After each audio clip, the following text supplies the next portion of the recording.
Hello and welcome to MissouriNet.com. I'm Bill Pollack. We're previewing Mizzou and Tennessee. It'll be senior day and, of course, the final home game for head coach Gary Pinkel. And to talk about the Tennessee Volunteers and what Mizzou can expect is Daniel Lewis from RockyTopInsider.com. Daniel, thanks a lot for joining me again, our second year in a row. Glad to have you back. How are things going for Tennessee with Butch Jones, bowl eligible? Are the fans happy, impressed with what they're starting to see?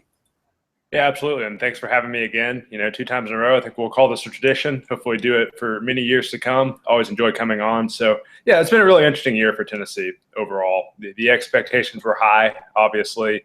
After all the frustrations and the failures that Tennessee's had the last few years, Tennessee fans may be hoping this was the big breakout year for them. Maybe they get in that SEC East hunt with a lot of questions in the division coming into the season. And man, was Tennessee very close to actually doing that? You look at the really frustrating kind of meltdown, close loss at Florida. That was absolutely killer for this fan base. They had a close call at Alabama, actually had the lead with about 4 minutes to go in that one. Blew a 2-possession lead to Arkansas as well. So some really frustrating games, especially early in the season. I think it kind of, let the wind out of the sail a little bit for the Tennessee fans that were hoping for a big breakout year. But there's been some bounce back and been some good things and some really good signs of progress for the program. They got the win over Georgia, and that was after those frustrating losses earlier in the year. And they went down to Alabama and played really well in a game that most people kind of understood. They just came up a little bit short. They blew out Kentucky after that. They pulled out the win against South Carolina, pulled out an ugly win against North Texas. So you got the 3-game winning streak going now for the last 5, I believe. But the last 6 or 7 quarters have been kind of lethargic overall. If you just kind of want a state of the program coming into the Missouri game this weekend, North Texas is one of the worst teams ever to come to Neyland Stadium. They were 1-8. They lost to Portland State 66-7 this year. And Tennessee, I don't want to say they struggled with them necessarily, but it just wasn't a pretty effort. 24-0, not real impressive. That game should have been over in the first quarter pretty much, and they couldn't really slam it down in that one. And then even back to the South Carolina game, Tennessee had a 17-0 lead in that one, blew that lead temporarily. South Carolina able to come back and tie it up, and then Tennessee made the play at the end, forcing the fumble to win that one. So if you look at the season, it's there's been some good steps. Bowl eligible for the second time in a row. That's the first time since 2009, 2010 they've been able to do that. But a lot of frustrating losses at the beginning kind of hurt the fan base's passion and excitement. A little bit of a bounce back, and now they're kind of trying to finish up in this last third of the season and I don't know. It's going to be interesting. A couple stingy defenses, a couple kind of scrappy teams, Missouri and Vanderbilt. I think a lot of Tennessee fans are expecting to win, but I'm not sure. I'm not sure what the mental state of this program is. I'm not sure how well they're playing overall, even though they have the 3-game winning streak. Like I said, didn't play great the last about 7 quarters or so. So a really interesting matchup this weekend. We're talking with Daniel Lewis from RockyTopInsider.com. Is this just part of the maturation process of this program, getting close? And, fans' expectations are always going to be through the roof. But as you look at this team and follow it, are they kind of on pace, or should they have won these football games? Should they have gone down to Alabama and won that game? Should they have been able to finish off Florida? Or is it just one of these – maybe it's the next year where they make their big jump? How do you see it from a reporter's point of view? Yeah, that's been kind of the million-dollar question this year. History and data kind of shows, and Tennessee was a 6-win regular season team last year, that making more than maybe a 2-game jump in the final win total, usually that doesn't happen a ton. You don't see teams go from 5 or 6 wins to 9 or 10 just like that. It is a process, and Tennessee had a lot of things to address. When Butch Jones got to Knoxville, the depth was depleted. They've also had a lot of injuries this year. Butch Jones said yesterday it's the worst injury season he's ever experienced. They have 7 or 8 guys out for the year, a few other guys that are banged up going into the Missouri game that are maybe questionable as well. So I think it's a process. I think fans I think they had a reason to be excited coming into this year. There was talent, and last year finished out pretty well for Tennessee, winning 4 out of 5 down the stretch, blowing out Iowa, a team that's proven it's pretty good this year in the Tax Slayer Bowl as well. So I get the confidence. I get why fans were excited, and I get why they were disappointed, especially when you look at the way that Tennessee did lose those games earlier in the year. Oklahoma, Florida, Arkansas had 2-possession leads in all of them.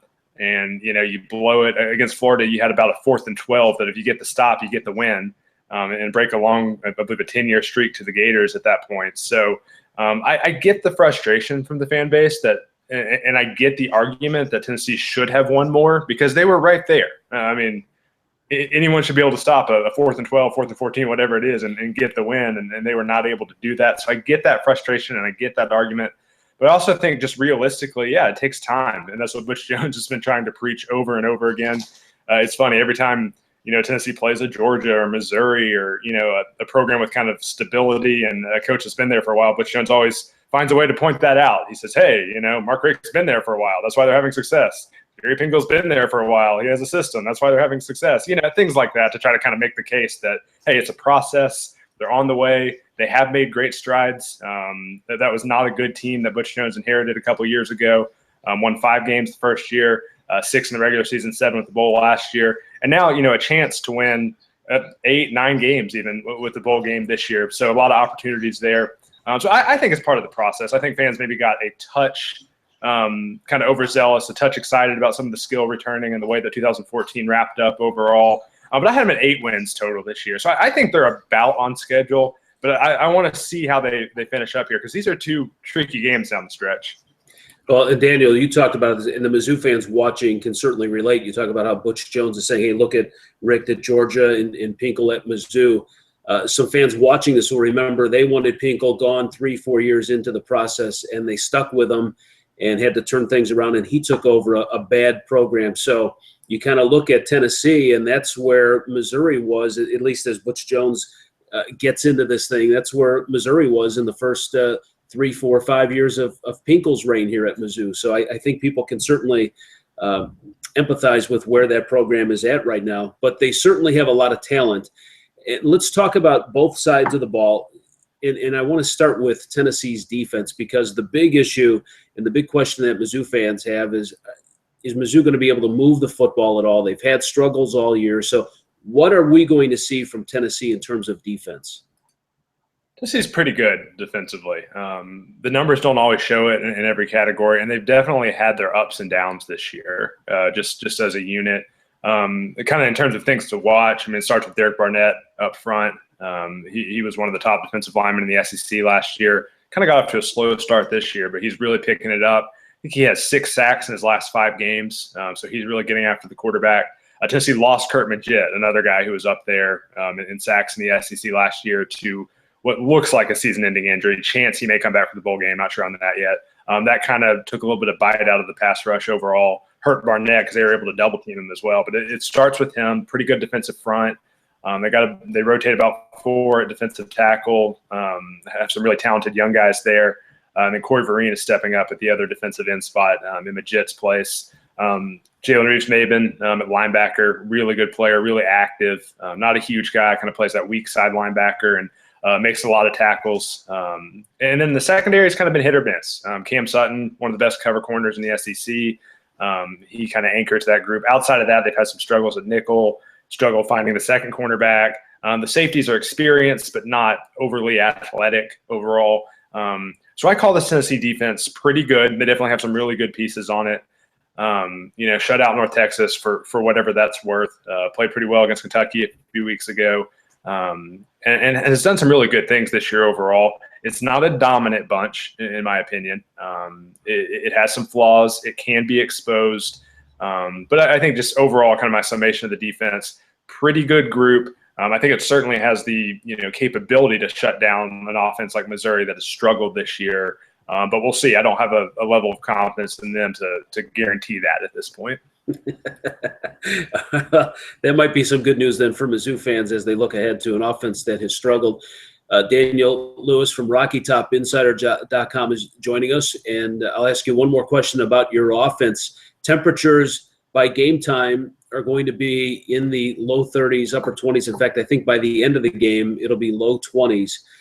Does that affect Tennessee's offense at all, the cold weather? Is it something that they're used to, or can that play a factor, not even for Tennessee, but Mizzou at this point? I can kind of speak to Tennessee's side. they have not played in cold weather really this year, or historically some of those November games against the Vanderbilt or maybe playing at Kentucky. They've had some cold games in the past, but no, it's not something they've seen a lot this year. Tennessee likes to run the ball on offense. That's what they do pretty well.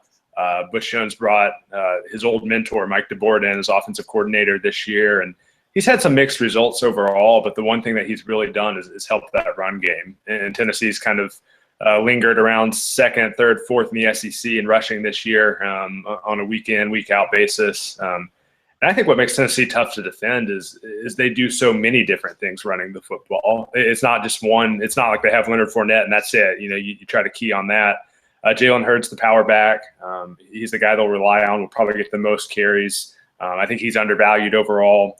He's 6'3", 6'4", 240 pounds. He's a load. He's tough to bring down for sure. Then they have kind of that complementary back in Alvin Kamara, and I think he plays that role about as well as anyone in the SEC in terms of a 1B type of back. And then I think Joshua Dobbs, for some of his faults throwing the football and some of the accuracy questions I have about him, he's a really, really good runner for a quarterback at this level. I mean, obviously you got to put Prescott in that conversation, but I think Dobbs is right up there in terms of best running quarterbacks in the SEC, though he has had some accuracy and consistency problems overall. And I know Prescott was able to have some success against Missouri's defense, so I think that's something to maybe give Tennessee fans, something to feel good about overall. But yeah, Tennessee's going to try to run the football. That's something you can do in cold weather, hot weather, whatever. I don't know that it has that much effect on it overall. The offensive line's not great. It's just kind of a serviceable bunch that has a few veterans and a few young guys, and they're not going to blow teams off the ball. That's one thing I noticed about them. They're more, they get the right angles and they kind of, position guys the correct way. It's not a big, nasty physical group that just lines up like an Arkansas or something like that and just drives you right off the ball. It's more about, opening up the holes, the angles, getting runners to the outside, giving Joshua Dobbs space to operate as well. So just kind of an okay serviceable group there overall. Passing game, you can't rely on it for Tennessee. It's just not there on a consistent basis. Sure, they have their shots here and there. The receiver position has been just decimated by injuries. Their leading receiver from the last couple of years, Pig Howard, was kicked off the team earlier this year.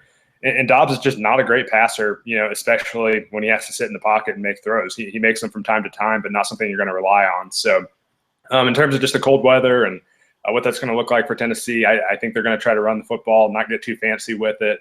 And I think that's going to be kind of a strength-on-strength matchup overall because I know Missouri can stop the run. But Tennessee has been able to run the ball on Florida, on Alabama this year. So I don't think they'll be intimidated by that necessarily.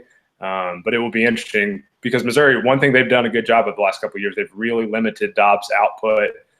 He hasn't been able to get outside the pocket a ton. I think he had something like 17 carries for 13 yards against Missouri last year. That's not going to get the job done for Tennessee this year. So that's kind of what you're going to get from Tennessee's offense.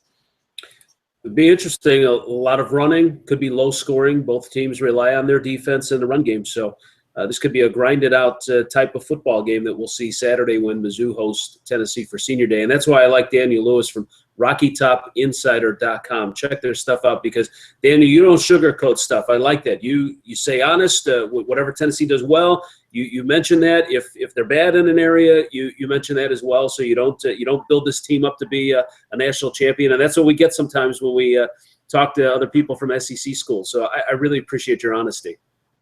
I don't know if that always makes me as popular with the Tennessee fans necessarily, but hopefully you No, you're right. They won't like you, but you know what, though? Sometimes the honesty hurts. So check out their stuff, RockyTopInsider.com. And, of course, as we get ready for game day, you can follow our Mizzou coverage at MissouriNet.com. Daniel, thanks again. We'll make it year 3 next season. Sounds great. I look forward to it. Thanks, Bill. Yep. And thanks a lot for joining us here at MissouriNet.com.